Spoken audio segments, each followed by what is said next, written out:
So here's the premise. Well, let's go back to Super Burger.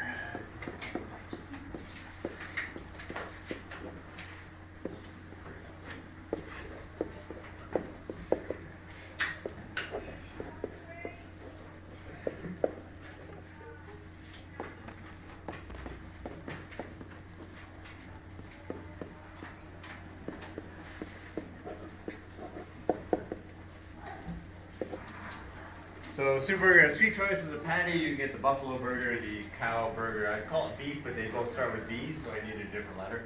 So the cow burger or the veggie burger. You have three types of cheese.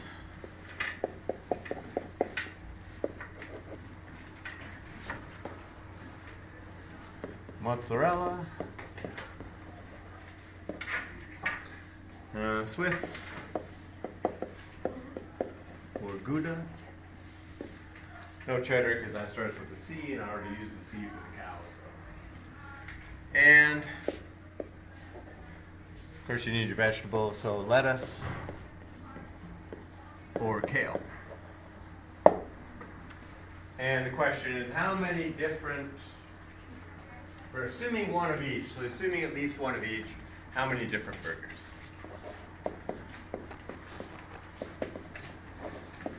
Assuming you choose exactly one of each,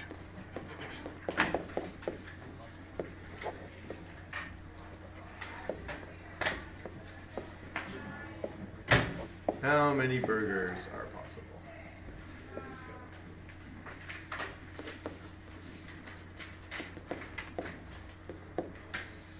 So that could kind of be if you went there every day and wanted something different than you had the day before, then how many days could you go before you would have to repeat yourself in ordering a burger? Okay, so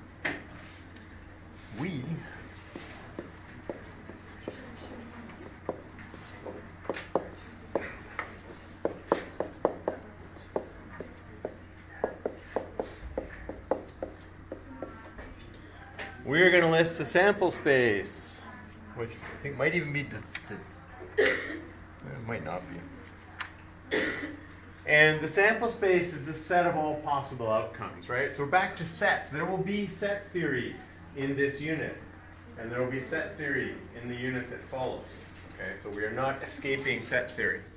So we're going to list the sample space, which is the set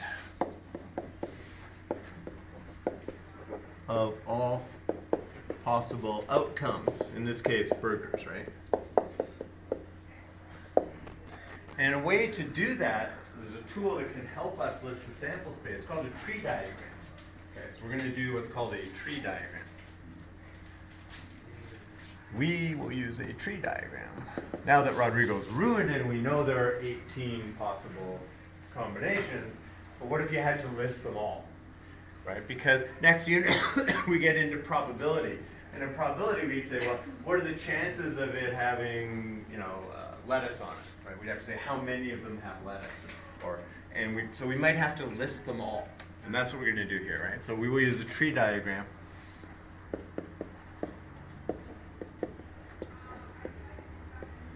And so the way the tree diagram is going to work is it's going to look like this. We're going to start out at the base. We're going to branch out. It's called tree diagram because it branches out, right? And the first branch is the type of patty. So we can say, well, it could be a buffalo, could be cow, could be veggie, right? So I'm using B for buffalo, C for cow, B for veggie. Next is the type of cheese.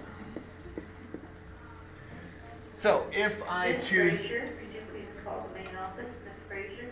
If I choose buffalo for the patty, what kind of cheese can I have with that?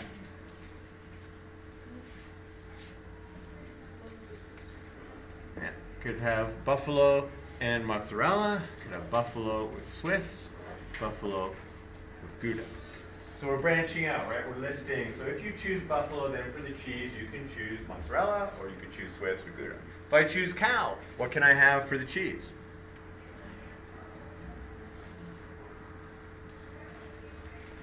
Same three, right? And if I choose a veggie burger, what can I have for the cheese? Same again.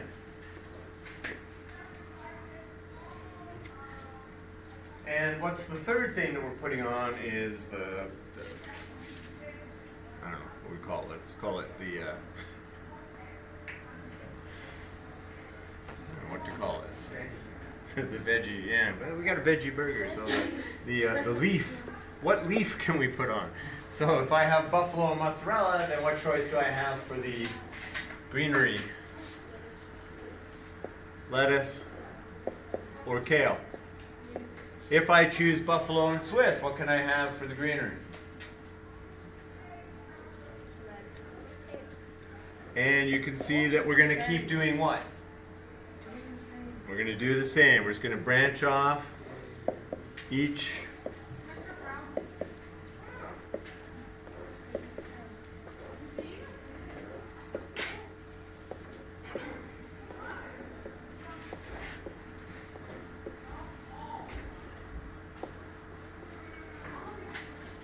So that's called a tree diagram, right?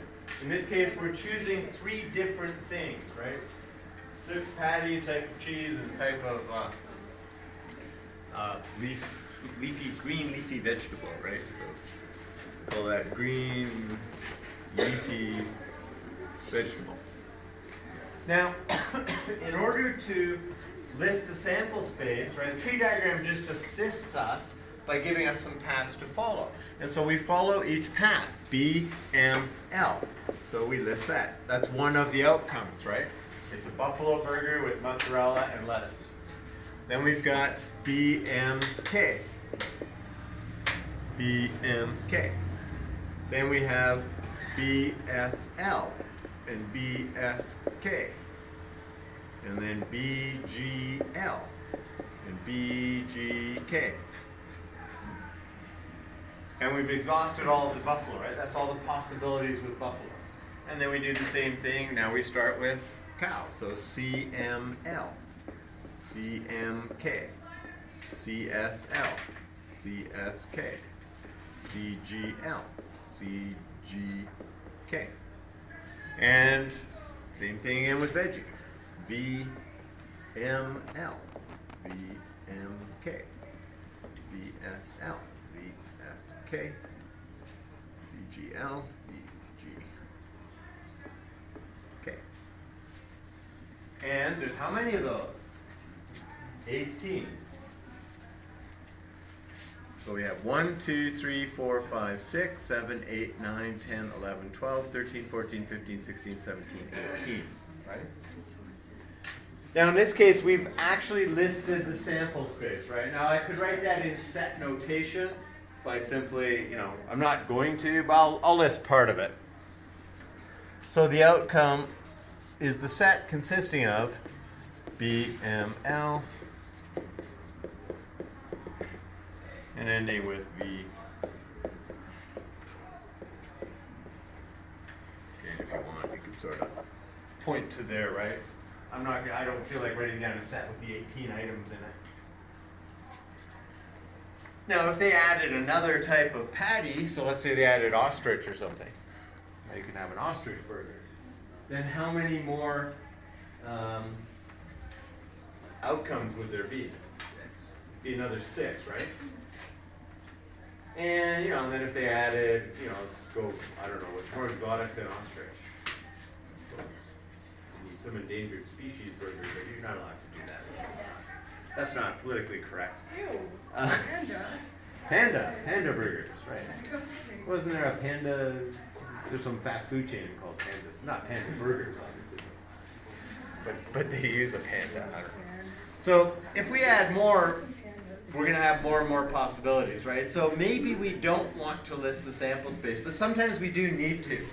Sometimes we need to see all possible outcomes, and then I ask you, okay, what's the probability of having Gouda on there, right? And you go through and you check off those, right? So you need to actually have the list of them so you can go through and say this one, and this one, and this one, and this one, right? And we get to probability, we'll see some of that. But sometimes we just care about counting, right? Just, okay, how many are there? And so this leads to what's called the fundamental counting principle.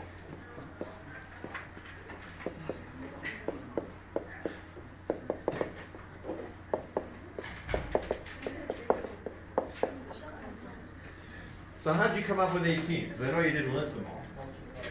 Multiply them, right? You say, I have 3 choices for the type of burger. For each of those, I have 3 choices for the type of cheese. For each of those, I have 2 choices for the type of green leafy vegetable, right? So in each one of these, I have 1, and then I've got 3 of these and 2 of these. So 3 times 2 is 6, right? So there's 6 outcomes just of these guys, but then there's 3 of these, so it's the number of patties. So it's basically the number of choices for A. So we've got the patty, and we've got the cheese, and we've got the green leafy vegetable. So how many choices do I have for patty? 3. For cheese?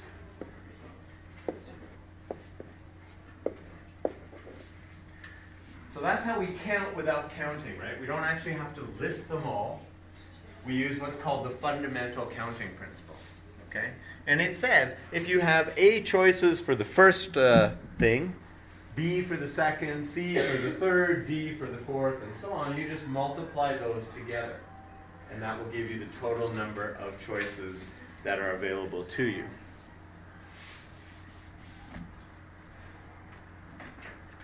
Let's pause. You ever seen one of those kind of locks? Well, obviously, because I just showed you one. So yes, I've seen one. Yes. You seen these before? Yes. So how many possible combinations are there for this lock?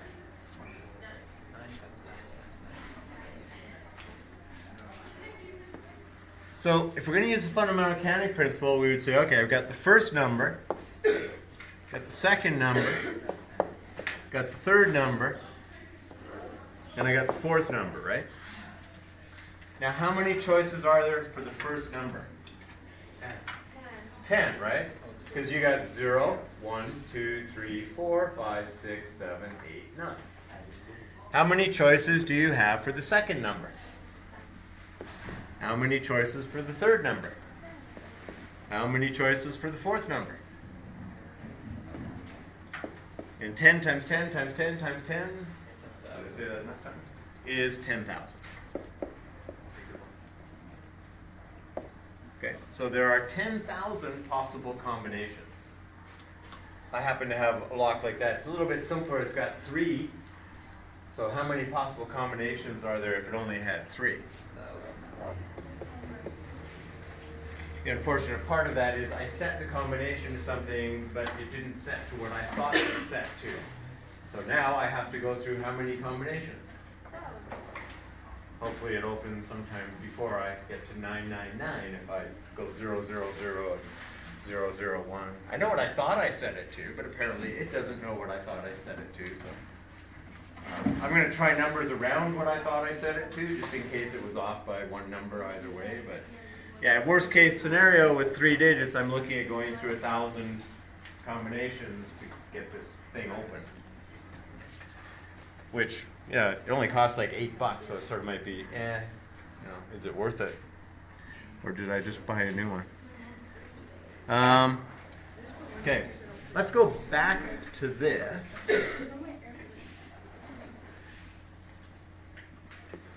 So let's say, for some reason, you decide that the combination I set must have 4 different numbers, right? I'm not going to allow for a repeat.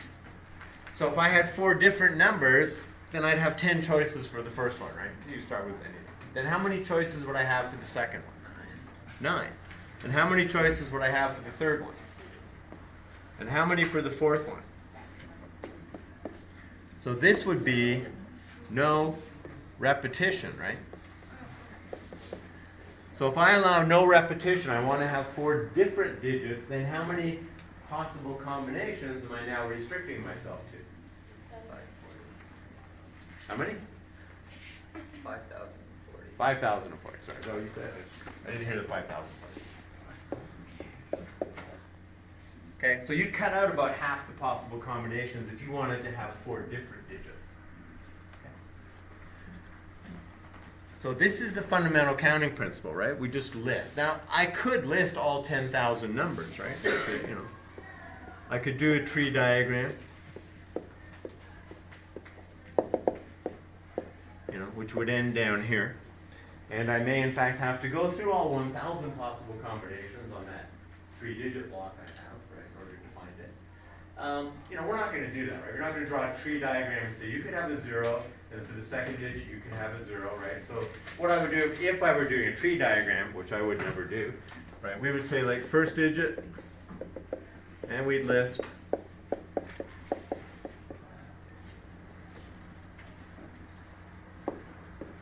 and then we'd have the second one, right? And then I start drawing the tree out, but there would be 10,000 branches that I would have to follow, right? We don't want to have to do that, so that's where the fundamental counting principle comes in, allowing you to count without counting, right? Okay, yes, what else? I had the fundamental counting principle somewhere here. I think it's... Go here, and I'll close that, and then I'll open this. There's writing all over it. So here it is here, just describe the basic counting principle, and it's also in your book too. When there are m ways to do one thing and n ways to do another, there are m times n ways of doing both. So if you have 3 shirts and 4 pants, then you can get 3 times 4 or 12 different outfits. Right? Some of which don't actually probably go together well, but it's a possibility. If you're colorblind, then it works just fine, probably. There are 6 flavors of ice cream and 3 different cones. So 6 times 3 gives you 18 possibilities, right? It also works when you have more than 2 choices. So if you have 2 body styles for a car, sedan or hatchback, and then 5 colors, and then 3 different models, then how many choices do you have? I won't spoil it. You can work it out. What is it? 30. Right? You're going to go. Now, here's a tree diagram for it, right? This one's going down, but, I could choose a hatchback in red with the SL version, or a hatchback in red with the SS, right? If we follow each of these, there will be 30. So down here, there are 30 of them. Okay? We don't worry about the dependent or independent. Let's go back here. Oh, and I wanted to take a look at example 3 in the book, which I didn't want to have to draw this, right? So I'm not drawing the ace through king of all these different cards. So a standard deck of cards contains 52 cards. Our cards always contain 52, right? We say deck of cards, it means 52. This is what you're looking at. There are no jokers or anything like that. Where's my scrolly bar?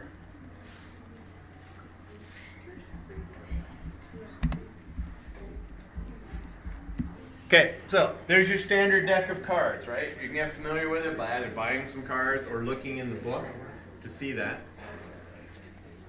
This says solving a counting problem when the fundamental counting principle does not apply, right? When we can't say how many choices are there for the first thing, how many choices are there for the second. So count the number of possibilities of drawing a single card and getting either a black face card or an ace. Okay, so black face card or ace, and either a red card or a 10. So if we want to do that, we got black face cards.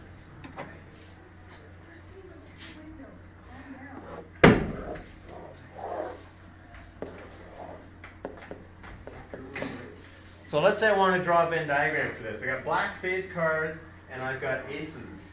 Do those overlap at all? Is there anything which is a black face card and an ace at the same time? No, yeah, which we're going like this. No, I don't think so. What kind of sets are those? Disjoint, right? Because there's no common outcomes for them, right? So here's black face card and here's aces. So black face cards, I'm not going to draw them, but I could list them, right? So there's the jack of clubs, the queen of clubs, the king of clubs, the jack of spades, the queen of spades, and the king of spades. And aces, there's the ace of, so let's call it AC, AD, AH, AS. Okay, so it's ace of clubs, ace of diamonds, ace of hearts, ace of spades. So what did it ask? What did it ask? Count the number of possibilities. Okay, the number of possibilities. So what's the possibilities here? So the number of possibilities of getting a black face card or an ace.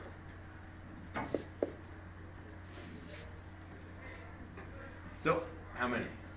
What's the answer? 10, right? Now, that can be written, let's just move that down here so I get some room.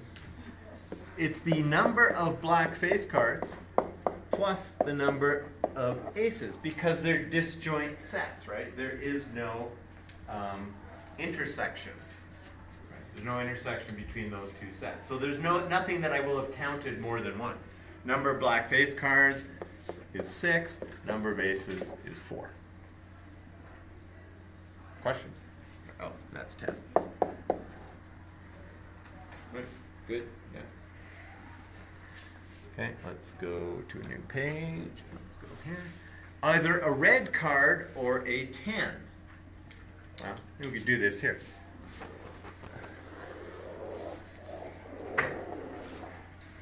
There's the set of red cards. Right? Nicely circled. Huh? What do I do to get the set of 10s? Hang on, let me just shift this up a titch. This has to be down a titch. There's the set of 10s. Is there any overlap between those two sets? Yes, there is, right? Because we have we have red cards which are also 10s. So if I want to do this with a formula, right? So what are we saying? The number of red or 10s. So if I do the number of reds plus the number of 10s, will that be the answer? No? So what else do I have to do?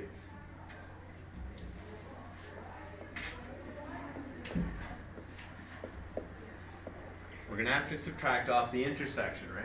Because the 10 of hearts and the 10 of diamonds will be counted once when I do the red cards, right? How many red cards are there? 26, right? How many 10s are there?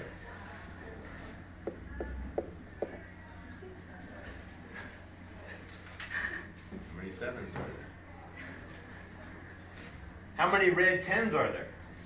2, right? So here's the problem. If we're counting this way, we counted the 10s as part of the red cards, then we counted them again as part of the 10s, and so we need to subtract them off once. Now, if you've just got the diagram like this, you could just go, okay, 26, 27, 28, right? Like you can just straight count off the diagram by not counting something twice that's in the, in the intersection, right? So count it as part of that circle and then go count the other part of the remaining circle. But we can't always do that. What if this is really big? What if it's not cards? What if it's something where there's thousands of things, right? Then we want to be able to use this formula.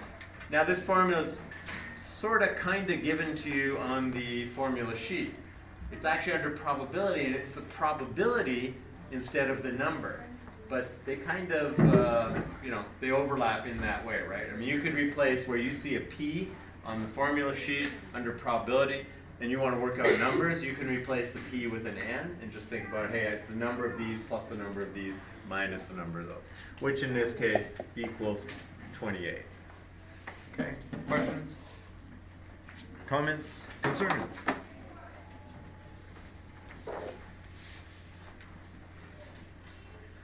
Done with that. And then, they show you a couple of solutions. I kind of like the book, and they've got little explanations there as to what they did and how, hey, these are disjoint sets, so I can just add these up, right? I can represent these as 2 different sets here. And then they go and draw these ones, which I couldn't be bothered drawing, but was able to circle. And again, saying the same thing. Wait, these are not disjoint, right? You can be red and a 10 at the same time. So you'll be counted ones under reds and ones under 10s, so we need to uncount you once.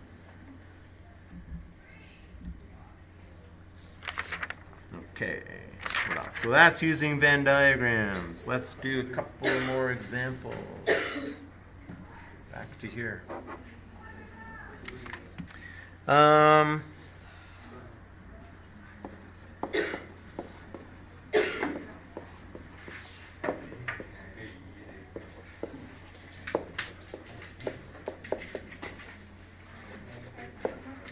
So our homeroom class has 30 students,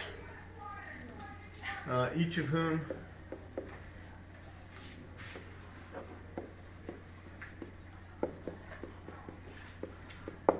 could win a prize for math, chem, or English.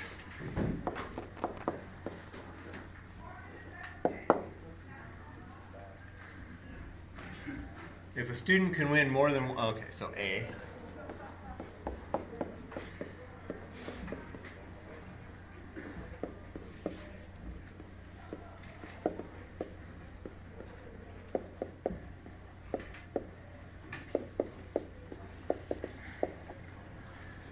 How many ways are there of awarding the prizes?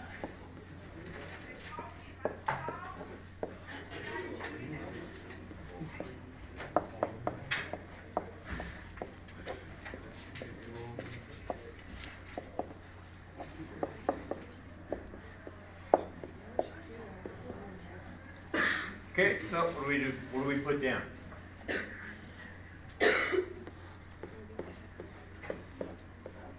Okay, got 3 prizes. I want to put down 3 blanks, right? When I use the fundamental counter principle, I put down as many blanks as there are things. Okay, we have a math, we have chem, we have English. How many students could win the math prize?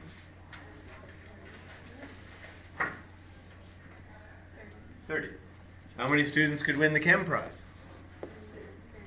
How many students could win the English prize? So how many are there?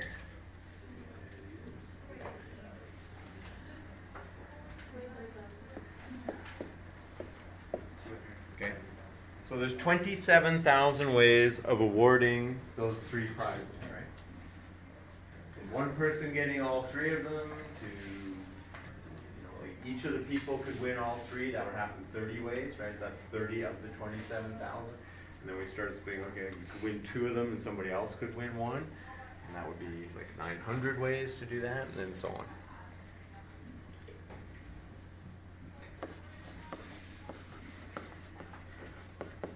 What if, instead,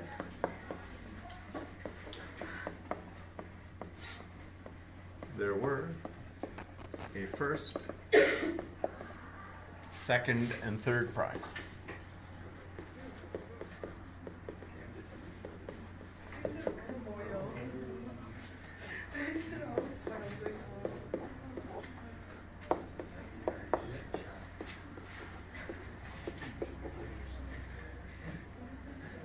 So instead, we've got the same homeroom with 30 students, but there's now first, second, and third prize. How many people are eligible to win first prize?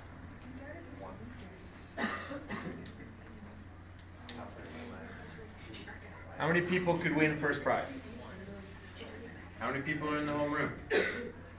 30. How many of them are eligible to win first prize? 30. How many people are left that could win second prize? 29, right? Because we're going to assume that you cannot win all 3, right? You can't be first, second, and third.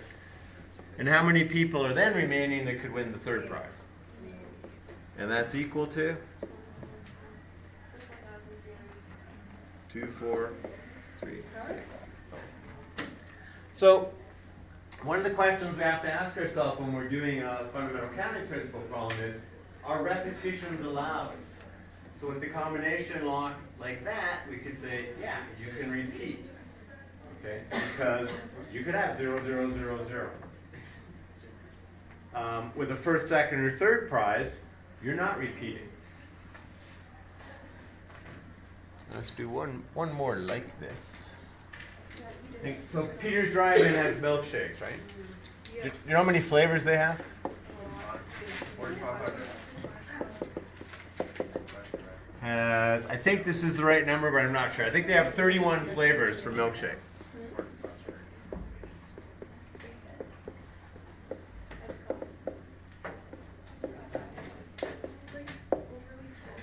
You can make, so how many flavors are you allowed in one shake?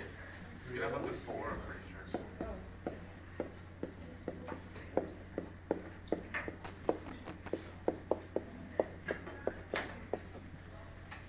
Up to, but not including 4. You can have from 1 to 3 flavors, right? I mean, maybe if you ask for a 4th, they'd give it to you, I don't know. But they say on the sign, you can have 1 or 2 or 3 flavors. How many different shakes?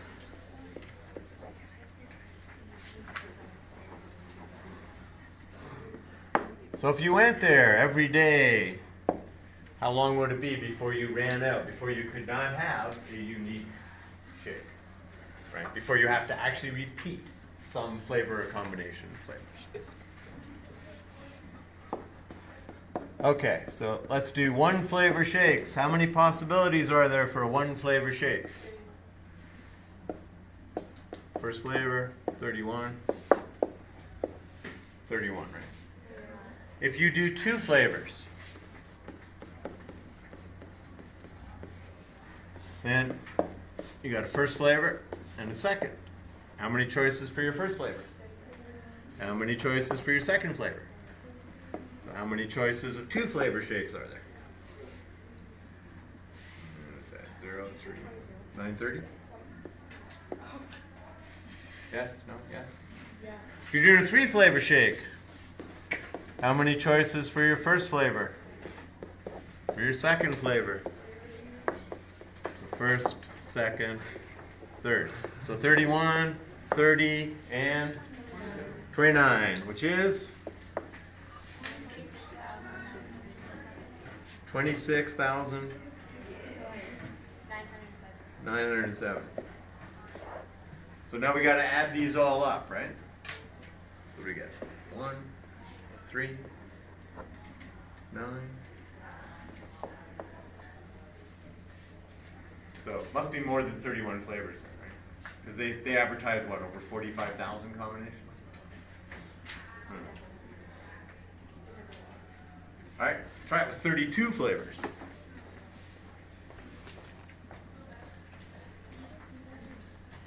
I think it's somewhere in that neighborhood. Okay, so 32 flavor shakes, so 32, there'll be 32 of those. What's 32 times 31?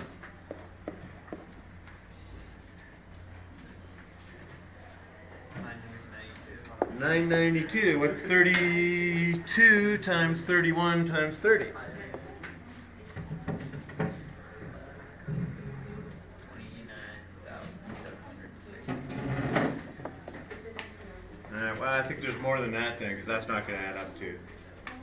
Okay, whatever. Okay, what's this all add up to?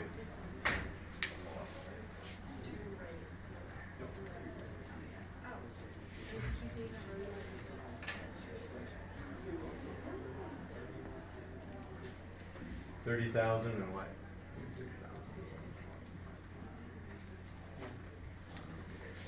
That's all 4, 15, 8, 7, 30,784. Okay, that's not right. So when I try it this afternoon, I'll up it to like 33 or 34. Or go on their website and see how many flavors they have. But okay, if it were 32 flavors and there were 30,784, how many years could you go before you had to repeat? What's the calculation you would do? Divide by 365. Or if you like 365 and a quarter to take in leap years, which happen every 4 years. Unless the year ends in 2 zeros, in which case it's not a leap year, unless it's also divisible by 400. So 2,000 was, but 2,100 won't. So how many years could you go? 84? So there you go, 84 years.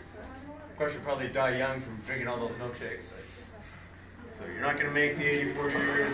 And actually, I think they advertise over 45,000 combinations, which means I've got that number wrong, that first number. But there you go. Okay, one more.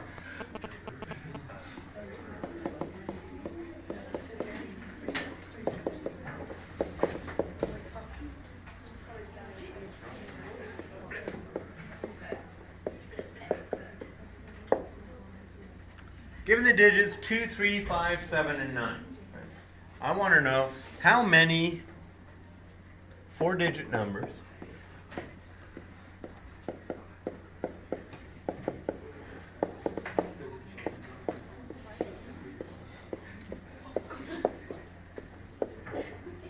can you make A with no restrictions?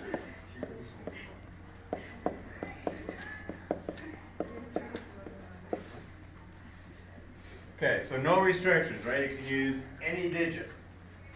We want to make 4-digit numbers. Fundamental counting principle says you're going to write down 4 blanks, right?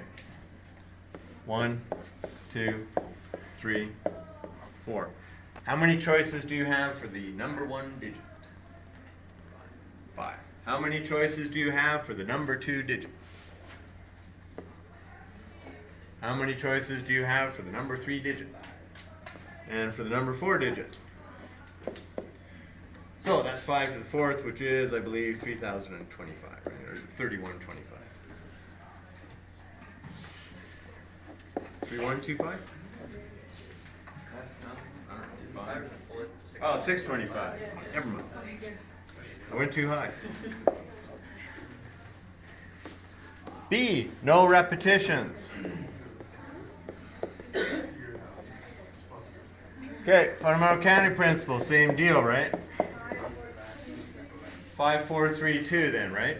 Got 5 choices for the first digit, then 4, then 3, then 2, which is 120. Okay, any questions? Don't want to just rush ahead. I'm going to give you a chance to think about this and go, yeah, okay, makes sense. Or to sit there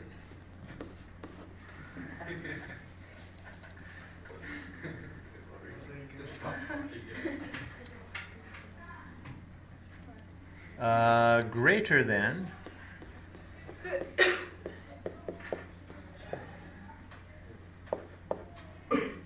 4,000. I want the number to be greater than 4,000. Fundamental counting principle says you put down 4 blanks. How many choices do I have for my first digit?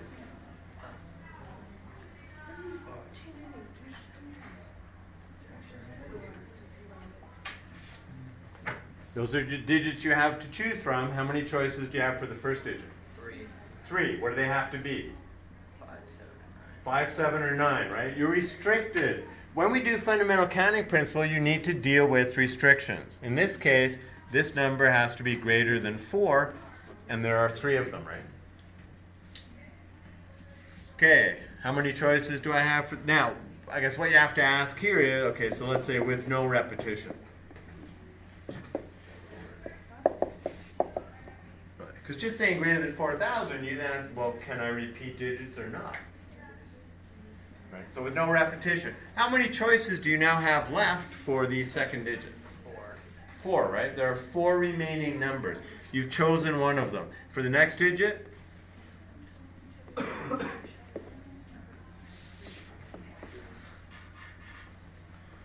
Right, then you have 3, then you have 2.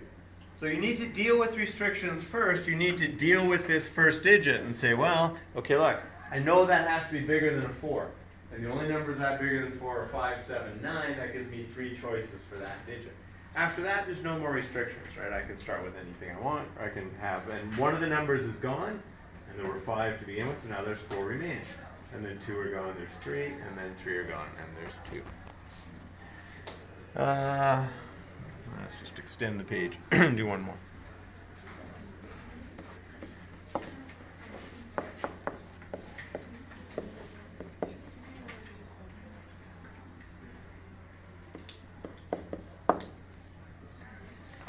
Let's just say this.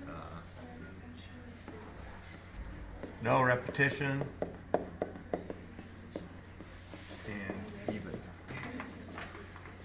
Okay, I want to make a 4-digit number. It has no repetition of the numbers, but it has to be even. Okay, again, fundamental counting principle says you are going to put down 4 blanks. What's my restriction here? What makes a number even? Last digit has to be even. How many even digits do we have to choose from in this case? 1, right? Numbers are 2, 3, 5, 7, 9. So we have only one choice, right? One choice. This one must be even. In this case, there's only one even digit. Okay, there were 5 digits to start with. I have now used one of them. Trying to decide which one. I've now used one of them, so how many are left now that can go in here? And then. Okay, so we can only make 24 even 4-digit numbers, right? With no repetitions. If we could repeat, this would still be 1, then this would be 5, 5, 5, right? So I can use any digit, but that has to be a 1. If this was greater than 4,000 and we could repeat, this is 3, and then we get 5, 5, 5, because we can repeat. Okay, good enough. So